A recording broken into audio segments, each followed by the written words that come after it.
दोस्तों, नवरात्रे में अब की बार तो नवरात्रे 10 दिन के हैं। आप सभी को बहुत बहुत बधाई हो उसकी। कहते हैं नवरात्रे जब बढ़कर आते हैं, 9 दिन से अगर 10वें दिन नवरात्रे बढ़ जाते हैं, नवरात्रे अगर एक दिन भी बढ़कर आते हैं तो माँ जगतजननी की आराधना करने वाले, साधना करने वाले भक्तों को जितना फल नवरात्रे का प्राप्त होता है वो 10 गुना फल नवरात्रे में प्राप्त होता है। अगर नवरात्रे एक दिन बढ़ जाएं, 10 दिन के नवरात्रे हैं अब की बार। जो शारदीय नवरात्रे इस वर्ष प्रारंभ हो रहे हैं वो 10 दिन के हैं, बढ़कर आ रहा है। शिव शक्ति की खूब आराधना करो, भगवान शंकर और पार्वती की खूब साधना करो, शिव पार्वती का भजन करो, शिव पार्वती का स्मरण करो, शिव पार्वती की भक्ति करो, मंत्र जाप करो, नाम जाप करो, कीर्तन करो, आराधना करो, साधना करो, वो फल देते हैं।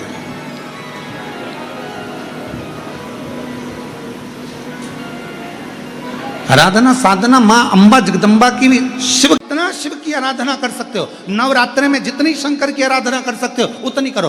शंकर की आराधना करने से नवरात्रे में शक्ति का बल बढ़ता।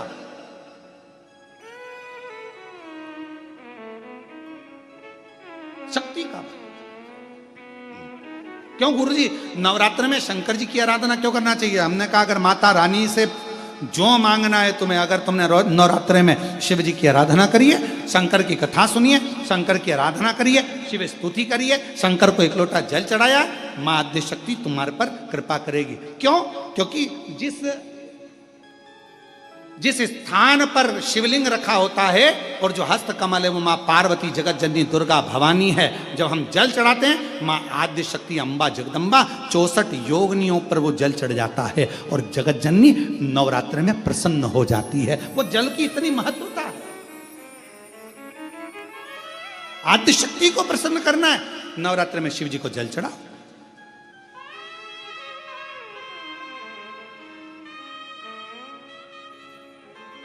कोई बेटा बेटी है, कोई एग्जाम दे रहे हैं, कंपटीशन एग्जाम में बैठ रहे हैं, सर्विस के लिए जा रहे हैं, नौकरी के लिए जा रहे हैं, नौकरी नहीं लग रही है, हम कहेंगे लाल पुष्प की पत्तियों को प्रत्येक किसी भी नवरात्रि के अंदर, नवरात्रि के अंतर्गत 9 दिन का तुम नियम बना लो। जैसे कई माताओं का नियम रहता है, मेरा व्रत है, मैं दूध पर, एक गिलास दूध पर व्रत करूंगी, मैं नंगे पैर चलूंगी, मैं ये व्रत करूंगी, मैं वो व्रत करूंगी। मैं बेटा बेटियों से कहूंगा, नवयुवक बच्चों से कहूंगा, अगर आप कंपटीशन एग्जाम में बैठ रहे हो, अपनी पूरी मेहनत करो, पूरा परिश्रम करो, रात दिन एक करो और लगे रहो। और 9 दिन तक नवरात्रि में 9 लाल फूल की 9 पंखड़ियां या 9 कोई भी चावल लाल कलर में कर कर, कुंकू में कर कर, अगर माँ जगत जननी के मंदिर में नहीं जा सकते, माँ भीड़ रहे तो शिवलिंग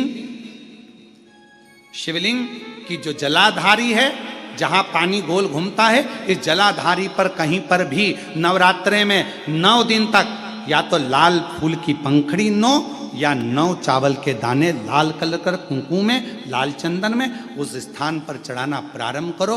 9 दिन के बाद तुम्हें 15 दिन और निकलेंगे, उसके बाद तुम्हें खुद लगेगा कि तुम्हारी जॉब, तुम्हारी नौकरी तुम्हारा बाबा ने लगाया है। शक्ति का बल, परिश्रम जरूर करना, मेहनत जरूर करना, रात दिन पढ़ाई एक साथ करना और अपने परिश्रम को नहीं छोड़ना। मेहनत जरूर करो पर साथ में ये प्रयोग भी करो नवरात्रि का।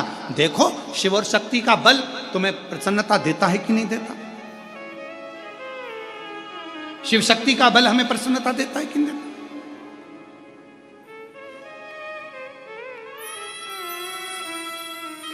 अब कई लोग ऐसे होते हैं, हम नवरात्रि आई है, माता रानी को भज रहे हैं, जगत जननी दुर्गा भवानी को भज रहे हैं, पर शिव जी के मंदिर तक नहीं जा रहे, समय नहीं मिल रहा मंदिर जाने का, क्योंकि माता जी के मंदिर जाते हैं, माता जी को प्रणाम। अरे उस शंकर को पहले भजो, सुबह उठते से ही पहला 1 लोटा जल शिव को, क्योंकि उसी के माँ जगत जननी हस्तकमल पर जल जाना जरूरी है। शंकर का चढ़ा वो हमें फल प्रदान करे, सुख दे, आनंद का। और महादेव नमन चरणों में स्वीकार कीजिए, सबका किया है मेरा भी उद्धार कीजिए, उद्धार कीजिए। हे त्रिपुंडधारी, हे त्रिशूलधारी, हे त्रिपुंडधारी, हे त्रिशूलधारी। आप भजो। हम प्रयास करेंगे नवरात्रि में, प्रयास करेंगे ऑनलाइन कथा आप लोगों को नवरात्रि में 7 दिन शिव शक्ति, शिव महापुराण की कथा आप लोगों को मिले और देवी भागवत से मिले, देवी भागवत से मिले ऑनलाइन। जितने भी शिव भक्त सुनेंगे, ज्यादा से ज्यादा भक्तों को ऑनलाइन मिले। हम प्रयास करेंगे जहां से भी होगी आपको सूचना मिलेगी। ऑनलाइन रहती है इसलिए पहले सूचना नहीं देते थी, तो तुम ढेर सारे आ जाते।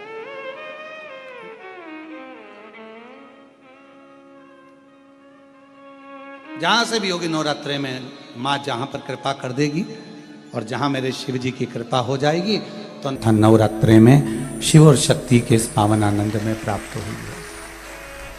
मैं कहा, आज फिर कहते हैं, सारे देव देते हैं पल्ला झाड़ कर और मेरा महादेव देता है छप्पर फाड़ कर। मेरा महादेव कभी देने में कमी नहीं रखता। उसकी जो आनंद है, उसका जो सुख है, वो कभी कमी नहीं आने देता। वो तो देता है तो छप्पर फाड़ कर देता है, छप्पर फाड़ कर।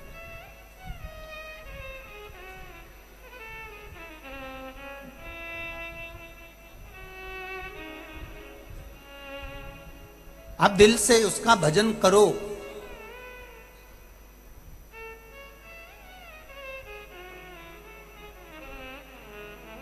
आप जिस दिल से उसका स्मरण करो। जब एक अवस्था होती है, बचपन, जवानी, अधेड़ी, एक अवस्था है जिसमें आपको अपना घर भी संभालना पड़ेगा, परिवार भी संभालना पड़ेगा, कुटुंब भी संभालना पड़ेगा, नाते रिश्ते भी संभालना पड़ेंगे। पर एक अवस्था ऐसी आती है कि गवर्नमेंट भी रिटायर कर देती है और कहती है अब अपने घर जाओ ना, ढोलक मंजीरा बजाओ।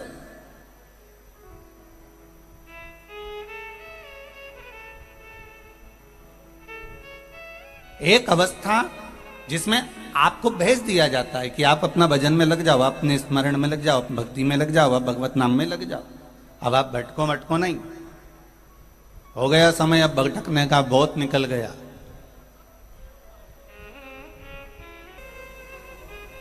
कोई जात, कोई समाज कभी कमजोर नहीं होती। ये हमारी दृष्टि का भेद है कि हम उसको कमजोर समझते हैं। हमारी दृष्टि का भेद है कि हम उसको नीचा समझते हैं। भगवान शंकर की दृष्टि में कोई कमजोर नहीं। सबसे पहले देवाधिदेव महादेव पशुपतिनाथ का दर्शन एक धोबी को हुआ और धोबी ने देखा कि यहाँ पर कुछ प्रतिबिंब है, ऐसा लग रहा है कि ये मूर्ति जैसा। बेचारा वो सहज सरल, उसको क्या मालूम, वो तो अपनी मस्ती में कपड़ा धोता, अपना काम करता, उसको कोई मतलब नहीं।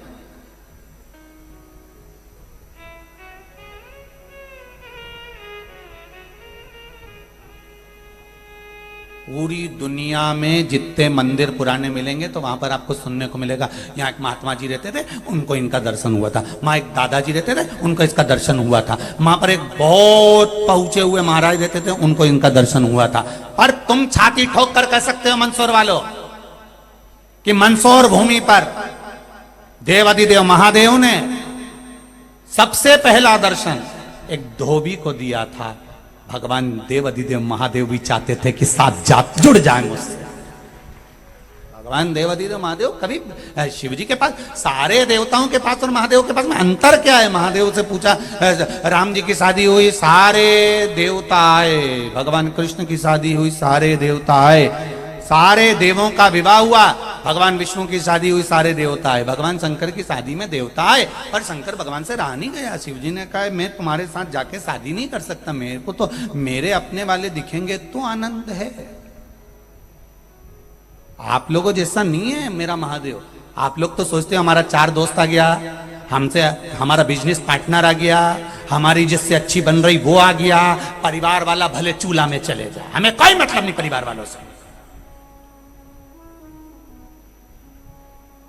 बहन से भी मतलब नहीं, ना भाई से मतलब नहीं, ना कुटुंब से मतलब नहीं, ना रिश्तेदार से मतलब नहीं, सगे भाई से भी मतलब नहीं, जाए चूल्हा में जाए। पर हमारा बिजनेस पार्टनर आ गया ना, बस हमारा व्यापारी आ गया ना, बस उतने में तुम खुश हो गए। जब तुम अपने परिवार के नहीं हो सके तो बिजनेस पार्टनर के कितने हो जाओगे रे, व्यापारियों के कितने हो जाओगे रे। पहले तुम अपने परिवार के तो हो, अपने घर में पत्नी रहती है, माता रहती है, पिता रहते हैं, कुटुंब रहता है, भाई बंधु सखा रहते हैं। नहीं, उन्होंने हमारा 50,000 रुपए खा लिया, उन्होंने हमारा 25,000 रुपए खा लिया। अरे एक बार मन में विचार कर, भाई 50,000 खा गया, 25,000 खा गया, 1 लाख खा गया, 2 लाख खा गया। ये सोच, अगर 50,000, 1 लाख, 2 लाख कहीं व्यापार में लगाया होता और वहां घाटा लग गया होता तो तू उसका प्राण खाता, रोज फोन लगाता कि मेरे पैसे वापिस कर, और लगा के देख, छाती पे चढ़कर बोल दे नहीं दूंगा, जा कर ले जो बन जा। क्या कर लोगे, तेरा चेक लगा दूंगा, लगा दे जा, वो भी नहीं डरे। और सगे भाई ने 50,000 खा लिए तो इतना बड़ा भगोने जैसा मुंह लेके घूम रिया, और वो की घरवाली और उस्ताद, खा के बैठे हो, खा के बैठे हो, खा के बैठे हो। अरे ये सोचो कि दूसरा खाता अपने ने खाया है तो क्या दुख है, खा ले, कितना खाएगा, पर नहीं, दूसरा घर का नहीं खाना चाहिए। नहीं, दिक्कत तो यही आड़ी पड़ी है।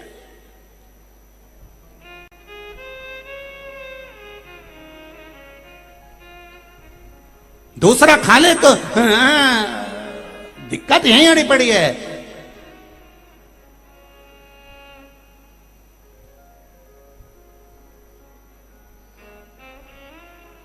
ये नीची जात का है, इसके साथ छोरी का ब्याह नहीं करूंगी। ये ऐसी जात का है, इसके साथ ब्याह नहीं करूंगी। और मालूम पड़े वो दूसरा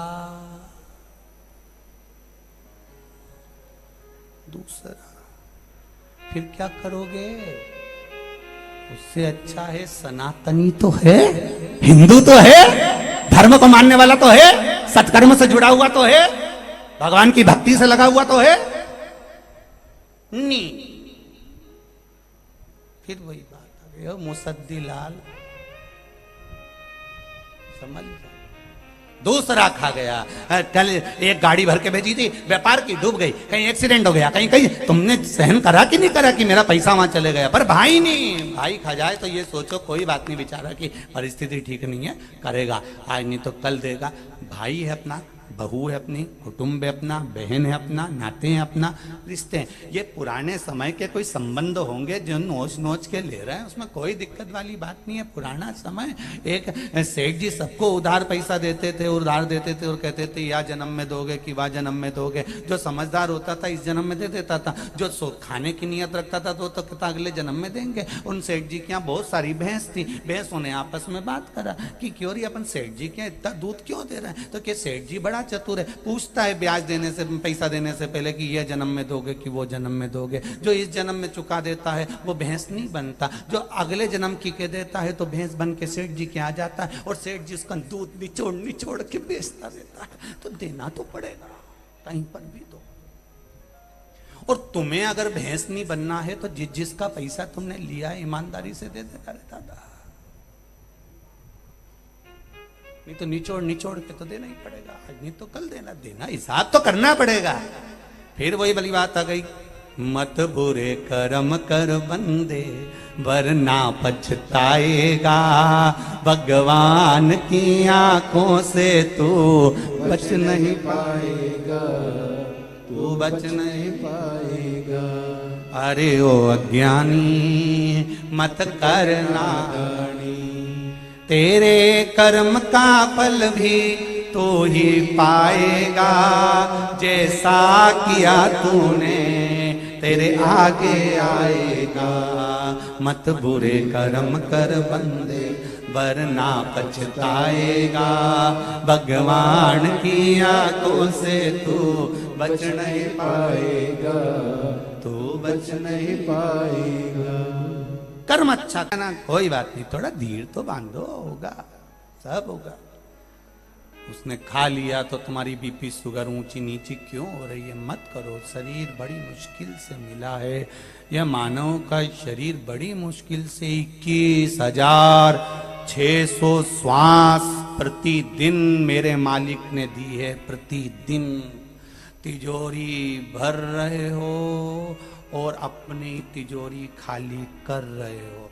घर की तिजोरी तो भरा रही है, पर ये तिजोरी को भी तो देखो कि कितनी खाली हो गई। बचपन निकल गया, जवानी निकल गई, रोज 21,600 रोज निकल रही है। कमाने कमाने में घर की तिजोरी तो भरा गई दादा, पर ये तिजोरी खाली हो गई। मुंडा का सारा सोफा सेट निकल गया, सारा सोफा सेट। खिड़कियां खराब हो गई,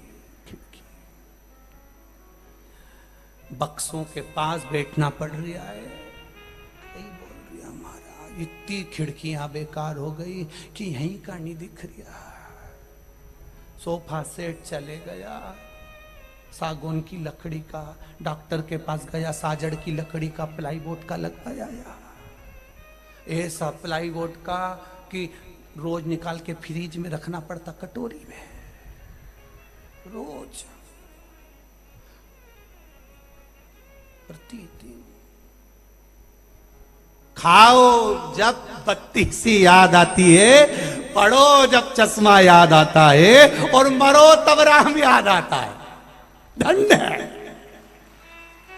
खाने बैठे तब याद आया, फ्रिज में से बत्ती सी निकालना। हमारा मुंडा में बत्ती सी नहीं, फिर खाने के टाइम पे चना खाया, बत्ती सी धोई, फ्रिज में। वो पढ़ने चश्मा याद आया। छोरी हरियो डिग्री, हे छोरी देख हमारा चश्मा कहाँ पड़ा? क्या तो तेरा चश्मा लेके आ बेटा? नानी चश्मा लाना हमारा। और चश्मा लाई। पढ़ते समय चश्मा याद आया, खाते समय बत्ती सी याद आई, और मरते समय शंकर और राम याद आया। घर के लोग कह रहे दादाजी निपटवे वाला हो न, राम राम बोलो। दादाजी बोले कई बोलूं, हरी बत्ती सी लाई दे। फ्रिज में धरी। फिर कहीं की छोरी आई, उन्हें क्या दादाजी अब तुम्हारा शरीर कई काम नहीं आई रहा, ठंडा पड़ी रहा हो। दादाजी बोले तेल दी नहीं भरूआ, चिंता मत करो। फिर तीसरी आई, उन्हें कहा नीचे गोबर से लीप दो, दादाजी के सुलाना पड़ेगा। दादाजी के नीचे सुलाया। थोड़ी देर बाद दादाजी बोले रे पानी पता सा लिया। वापिस बैठ गया। फिर वापिस।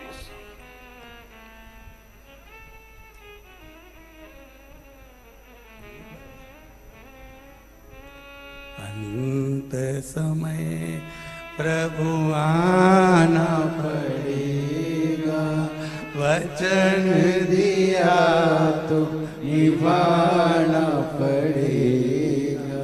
आए ना आए प्रभु कुटुंब कबीरा, अंत समय प्रभु आना पड़ेगा। भगवान की भक्ति अविरल भक्ति है, अविरल भक्ति। ब्रह्मा जी कह रहे तुम्हारे पिता कौन? मेरे पिता शिव लिंगायत आकृति में प्रकट हो गए। ब्रह्मा जी ने कहा इनका चरण कहाँ, शीश कहाँ? भगवान विष्णु चरण ढूंढने जा रहे हैं, भगवान ब्रह्मा शीश ढूंढने जा रहे हैं। भगवान विष्णु ने आकर कह दिया कि मुझे चरण नहीं मिला। सत्य एक बार बोलना पड़ता है, और वो भगवान विष्णु ने कह दिया। इसलिए स्कंद पुराण से सत्यनारायण भगवान की कथा निकली है।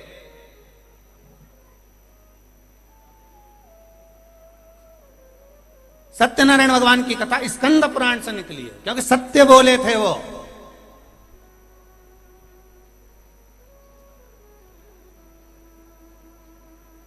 अब आज का जमाना में तो सब झूठा नंबर 1 का।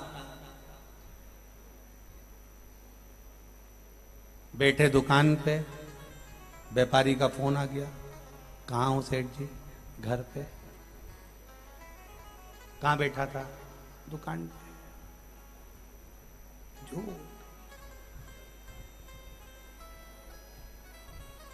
झूठ, कितना संसार में झूठ।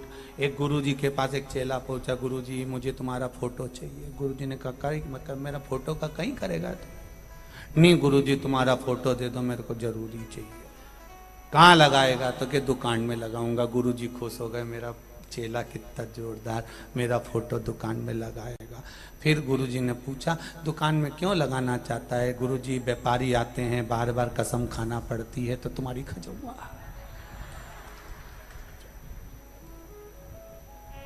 गुरुजी बोले आग लगा, मारी कसम, एक फोटो मत देना इसको, एक फोटो न देना। गुरुजी ने कह दिया उस दिन से हमारी सेल्फी कोई नहीं लेगा, कोई फोटो नहीं। अब कसम खाए झूठी तो कई मतलब का जीवन, क्या मतलब?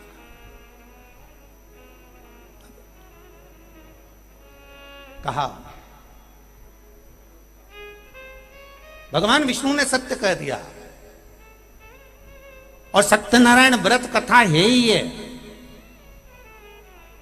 पूरी सत्यनारायण जी की कथा पढ़ लो, पंडित जी से पढ़वा लो, उसमें 5 अध्याय मिलेगा। 5 अध्याय में जितनी बार भी पंडित जी बोलेंगे एक ही बात बोलेंगे, ब्राह्मण के मुख से सुनी, लक्कड़ारे ने सुनी, सत्यनारायण जी की कथा सुनी, फिर उसने सत्यनारायण जी की कथा कराई, फिर उसने सत्यनारायण जी की कथा सुनी, सत्यनारायण जी की कथा कराई। इस 5 अध्याय में सत्यनारायण की कथा थी कौन सी जो इनने कराई थी और उनने बाची थी? तो वो 5 अध्याय में सत्यनारायण जी की कथा नहीं, स्कंद पुराण में लिखा है सत्यनारायण भगवान की कथा। ब्रह्मा जी आकाश मार्ग में गए, भगवान विष्णु नीचे गए, तलातल पताल में जाकर भी भगवान शंकर के चरण नहीं मिले। तब आए, ब्रह्मा जी ने आते से पूछा क्या भगवान आपको चरण मिले? भगवान ने कहा मुझे भगवान के चरण नहीं मिले। बस ये सत्य भगवान विष्णु ने कह दिया था। उस दिन सत्यनारायण भगवान की जय जयकार हो गई। ये सत्यनारायण भगवान की कथा, और जो सत्यनारायण की पोथी में लिखे वो 5 अध्याय इसी का वर्णन करते। तब भगवान शिव ने कहा हे नारायण तुमने सत्य बोला है। 33 कोटि देवताओं ने फूलों की वर्षा करी, कोई केले के खंभ लिया है, कोई कदली लिया है, कोई मेवा लिया है, कोई पंचामृत लिया है। भगवान विष्णु का अभिषेक करने लगे, नारायण नारायण करने लगे, सत्यनारायण करने लगे। तब भगवान विष्णु की पूजन उस दिन से प्रारंभ हो गई। सत्यनारायण भगवान की जय। तब मालूम पड़ा कि ये सत्यनारायण भगवान है, नहीं तो इतना दिन से तो मालूम ही नहीं था। अपन तो पंडित जी बोलता था कि 5 अध्याय में उनने सत्यनारायण की कथा कराई, तो अपने मालूम तो पड़े कि थी कौन सी।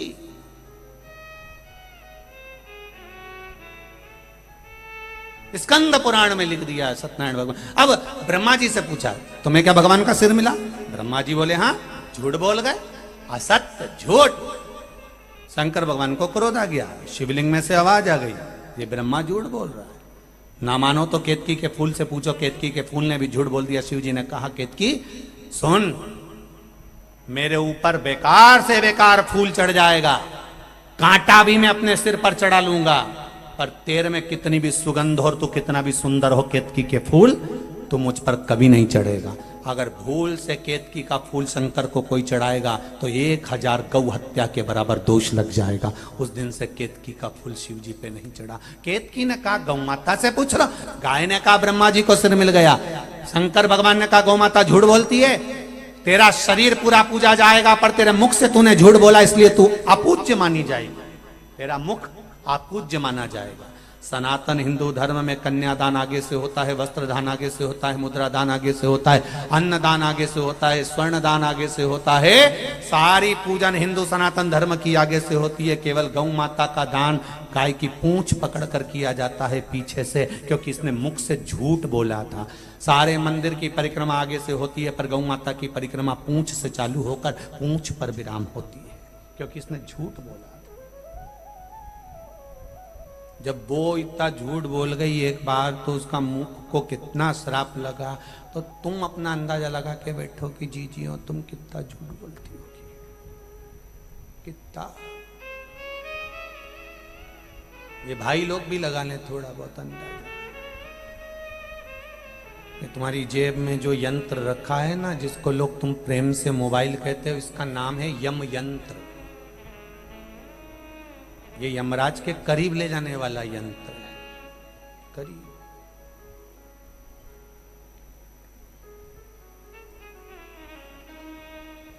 देवताओं को भी टेंशन हो गया था, इतनी कथा भागवत हो रही है तो सबकी सब मर मर के बैकुंठ आ रहे हैं, नरक कैसे जाएंगे ये। तो भगवान ने कहा चिंता मत करो, नीचे पृथ्वी पर एक व्यक्ति की बुद्धि बिगाड़ दी है, उसने एक यंत्र बना लिया है, वो दिन भर उस पर 24 घंटे झूठ बोलेगा। ये कितनी कथा सुन ले, मरने के बाद तो नरक जाएगा, झूठ बोलेगा नहीं जाएगा।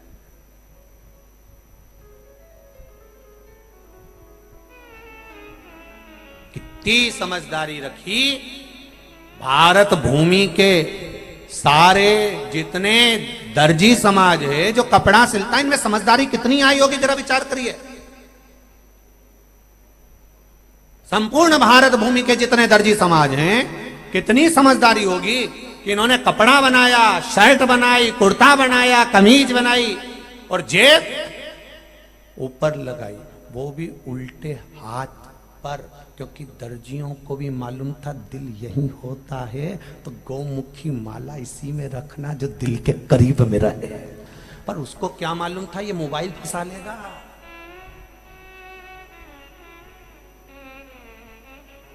दर्जियों ने जेब तो सही लगाई दिल के पास लेफ्ट में, पर उसको मालूम था, उसने तो इसलिए लगाई कि गौमुखी माला कहीं नहीं रखे, तो इस माला को अपनी जेब में रख लेना तो दिल के पास रहेगी। उसको क्या मालूम था कि मोबाइल को दिल के पास रखेगा ना, माला तो जेब में पटक लेगा, नहीं घर में पटकी रहेगी, गौमुखी में टंगी रहेगी खील पर, खूटी पर। उसको क्या मालूम था?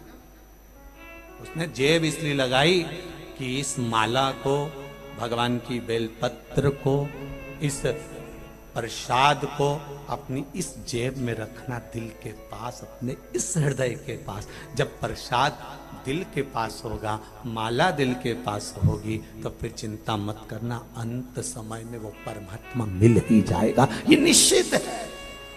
पर क्या पता कौन ने अकल दे दी इनके कि मोबाइल यहां रखो। अच्छा, मोबाइल वाले भी कहते हैं मोबाइल यहां मत रखो, वाइब्रेट करता है, वाइब्रेट करते अटैक मटैक आ जाए तो मत कहना दादा। इनके डराया भी सही बेचारा मोबाइल वालों ने कि ऊपर क्यों डरे, पर नहीं सुधरे कहीं कहीं का। तो इतना चतुर, इनने तो डोरी मोरी बांध के नहीं लटकाई लिया, ले करे करे तो वाइब्रेट करे। और एक दिन फिर पत्नी से बोला महाराज छाती में दर्द हो रहा है। पत्नी ले गई वहां हॉस्पिटल और डॉक्टर ने कहा अब समय आ गया है।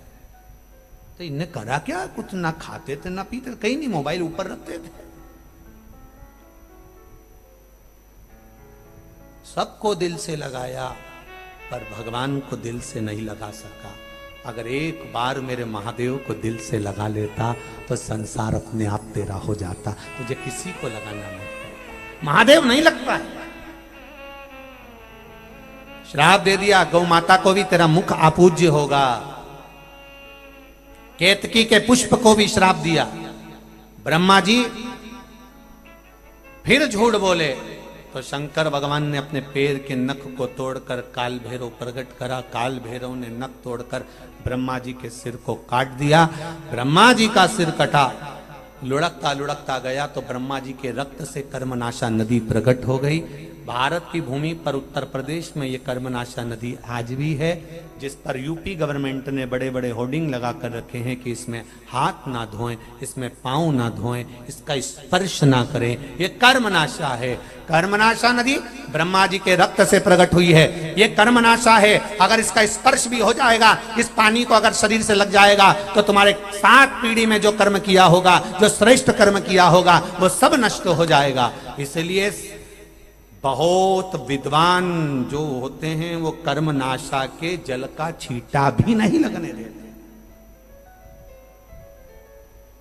भगवान विष्णु ने कहा ये शीश कटा है ब्रह्मा जी का, इसका क्या करें प्रभु, आप क्षमा कर दो। शंकर तो कर्पूर गौरम करुणावतारम है, शिव तो सहज है, बिल्कुल सरल। सारे देवताओं में केवल एक देव ही है, महादेव, जो इतने सरल हैं, जिनको वीआईपी चीज कुछ भी नहीं चाहिए। आप देखना अंदाजा लगा के लिए, इनको ना पीताम्बर, ना सोना, ना चांदी, ना हीरा, ना पन्ना, इनके तो एक बेलपत्र ले ही जाओ, चढ़ा दो, वो भी नहीं हो, मंदिर की उठा लो, धो लो, चढ़ा दो, पानी चढ़ा दो, धतूरा चढ़ा दो, ये भी नहीं हो तो 3 बार ताली बजा दो, ये भी नहीं हो तो मुंडा से बम बम बोले बोल दो, ये भी नहीं हो तो जाता जाता शिखर का दर्शन कर लो, ये भी नहीं हो तो जहां शंकर का मंदिर है उसके सामने से निकल कर जाओ और शिव को थोड़ी सी स्माइल करते चले जाओ, तो भी जगत का कल्याण निश्चित है। इतना सरल और क्या चाहिए बताओ।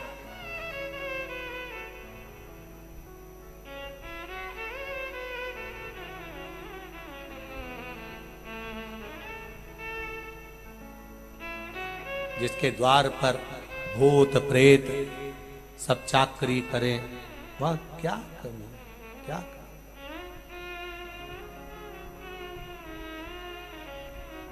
वह क्या कमी होगी? सब कुछ भरा पड़ा है, सब कुछ।